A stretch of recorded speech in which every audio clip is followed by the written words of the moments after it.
Hey everybody, welcome. Thank you for joining. I wanted to start with this video because I thought that this would be a great video to begin with. Eventually I'll branch out and learn how to work this thing because I'm, technologically disadvantaged. But I'll begin to change backgrounds as I start getting more and more comfortable with this. If you guys are interested in learning more, always go to our Facebook, which is the Druid Circle, and you can see a list of videos for a year that I did. What I plan on doing today is talking to you about what is a Druid. And before I begin, I'd like to actually recite the Jords Prayer and begin with that. So I grant myself in the presence of the three kindred, who are our deities, our mysticals, and our ancestors. May we have ye honor to be the wisdom to create divining, and from divining to knowing, from knowing to caring, from caring to helping, from helping to allowing, from allowing to healing, from healing to living. Grant, O kindred, ye protection, and in ye protection ye strength, and in ye strength ye understanding, and in ye understanding ye knowledge, and in ye knowledge justice, and in ye knowledge justice the peace of it, and in the peace of it the love of it, and in the love of it the love of ourselves, and in the love of ourselves the love of all existences, and in the love of all existences the love you give us as mortals. Ye whom are of ye whom are from source, ye whom are with force, ye whom are of course, in and of all things, in and of all realms, in and of all Gwynfit, Girawan, Betshegabra Neat. And I like to say that because it always does work out, and continue to burn your torches through the night. Well, let's begin. So I guess I wanted to start with this question. And the question goes like this: what is a Druid? And I talk to many people, and they always ask, what is a Druid? A Druid is someone who firmly believes in the truth. And that is a problem in itself, because what is the truth? Does the truth exist? We're told so many times that the truth is out there. The truth will set us free. So what is it?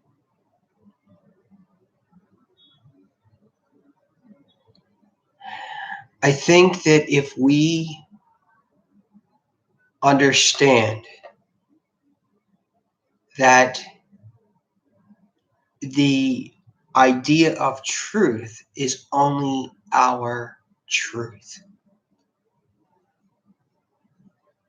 we would be better off knowing that. Because the minute that you say 6 and see it because you vent it is the minute that I say 9 and see it and vent it, yet we both look at the same symbol, just from different perspectives.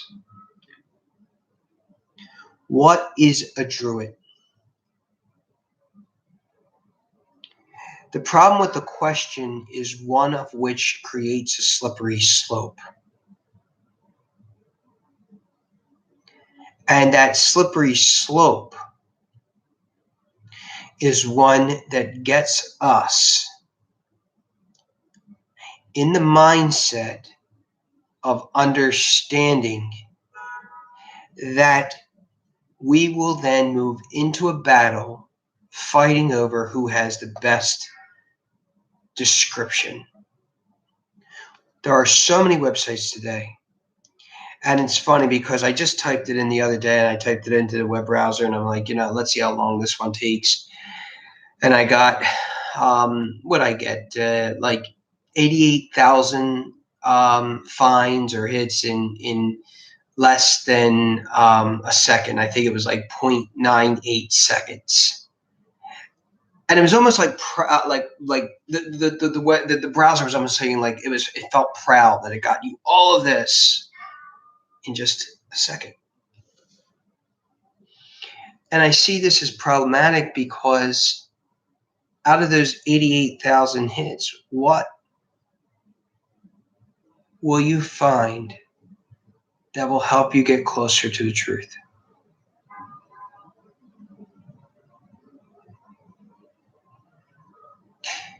When we talk about the Druids, we talk about an ancient civilization of people that were divided and conquered by the Roman Empire. I found in my library case, I have a few of them now. It's been I started out like with 6 books, and now I have like cases out there. But I wanted to show you, and this is why the question is such a terrible question, and one that sets indoctrinating patterns. I picked up the book that I had in my case, which was the Catechism of the Catholic Church, or basically the Old Baltimore Catechism. And I'm looking through this, and I'm reading it, and I'm like, wow, this is truly indoctrination. Because it gives a set question, and it gives a set answer. So here's let me just go over this with you, because I think that you might enjoy hearing why the question, what is a Druid, is so detrimental. Who made us? God made us. It's always been question number one, and it always will be question number one. Who is God? God is a supreme being, infinitely perfect, who made all things and keeps them in existence. Why did God make us? God made us to show forth his goodness and to share with us his everlasting happiness in heaven. Okay, I'm going to stop there. The reason I brought that up was because the question of what is a Druid is not as simple as answering it insofar a Druid is. The Druid. The Druid does not exist today. And while that's pure and utter hard truth, it's quite saddening that there are no Druids today. I, Druid Nicholas the Clan, will tell you that there are no Druids. And then I say, here's why I identify as such.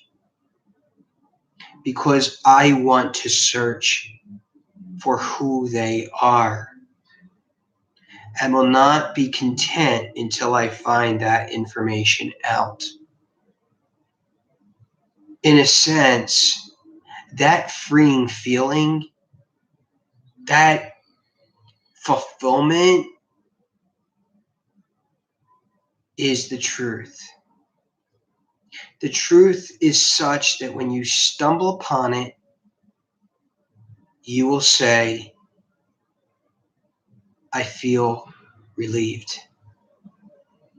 It might be painful, it might be exhausting, but either way, it is a path. Because the question is too basic of one. These are people who were so high, in such a high caste. There was no class system back then. So a lot of people will say things like, well, you're a bard, and then you're a vate, and then you're a druid. It's not the way it worked. It just simply isn't. There's no evidence of that at all. You cannot move from druid to bard, druid to the bard to vate to to Druid. It just doesn't work. So who are they? Is still not the question. Maybe when is a Druid the question? And that question, when, will bring us to a better comprehension of who they are. Because it will create a timeline so that you have the perspective to know that these are beyond us. When we start talking about the question of, what is a Druid, we start moving into power wars.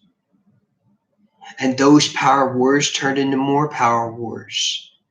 Because your answer to your question of what is a Druid is better than my answer to a question of what is a Druid.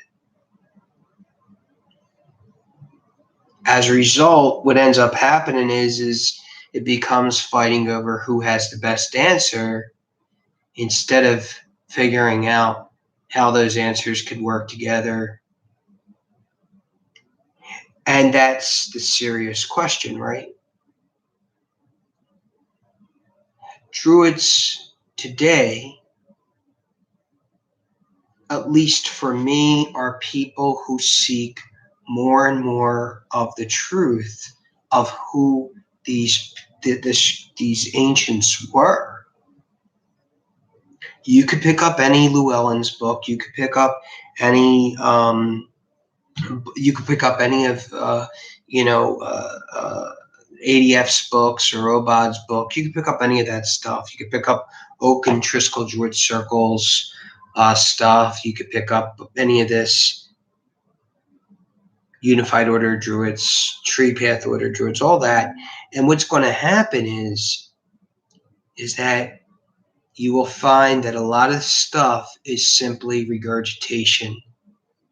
Regurgitation is a form of indoctrination to get you to see what it is when it's only pseudo-seeing. And that pseudo-seeing is not seeing at all. I always say that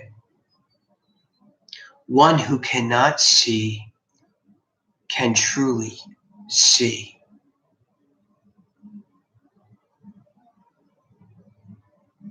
And in a sense, that's when we begin to open up our chakras to understand better what a Druid is.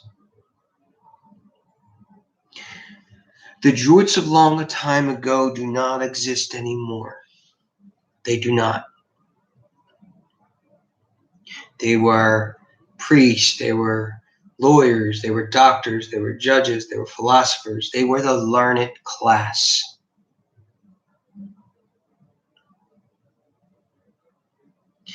And I think that the better question to ask,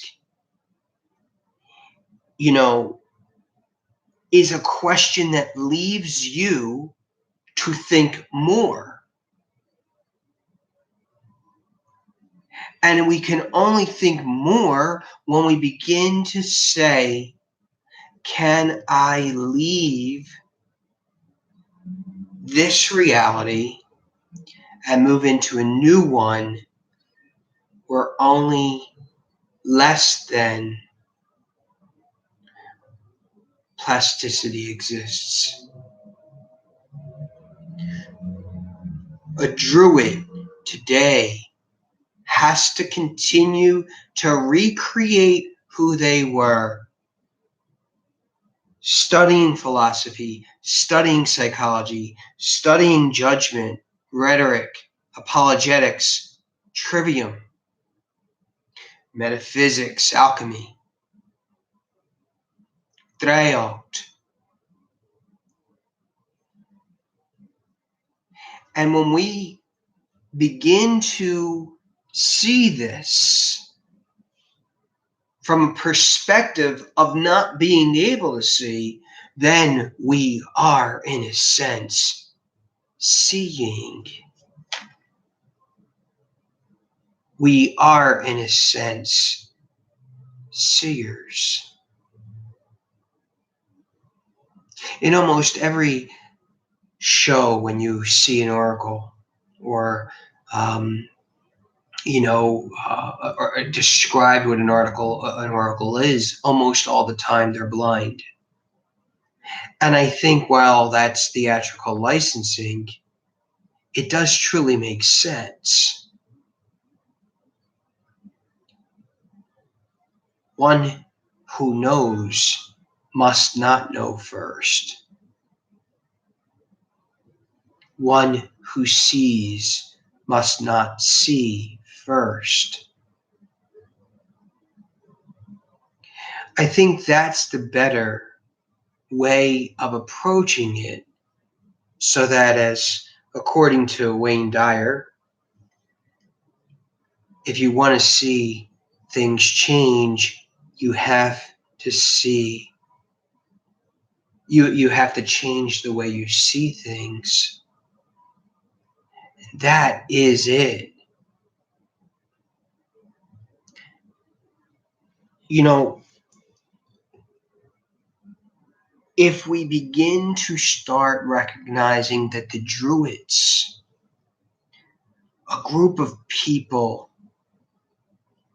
who achieved a level of honor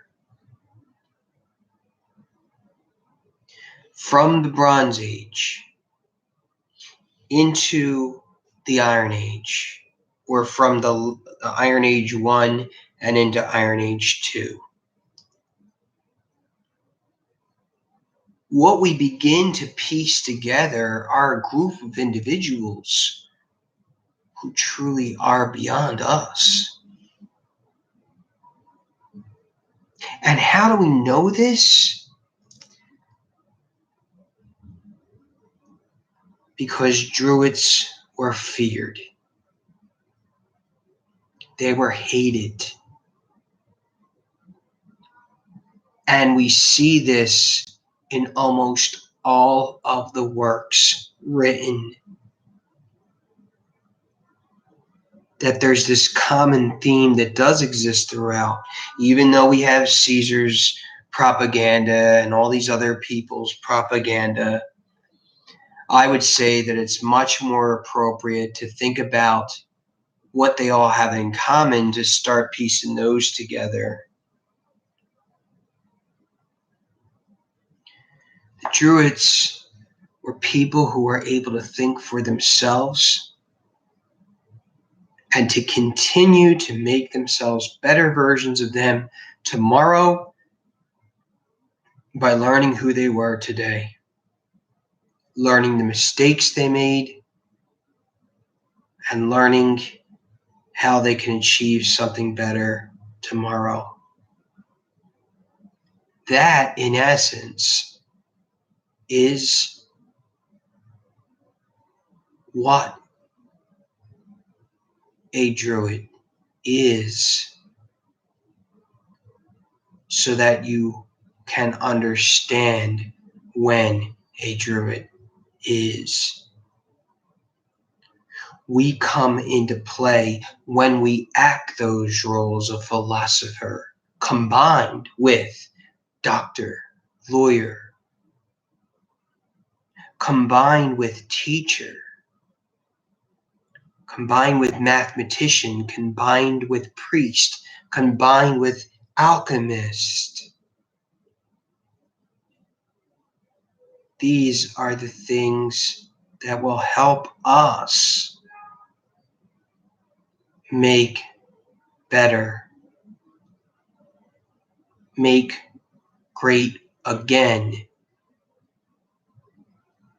what once was.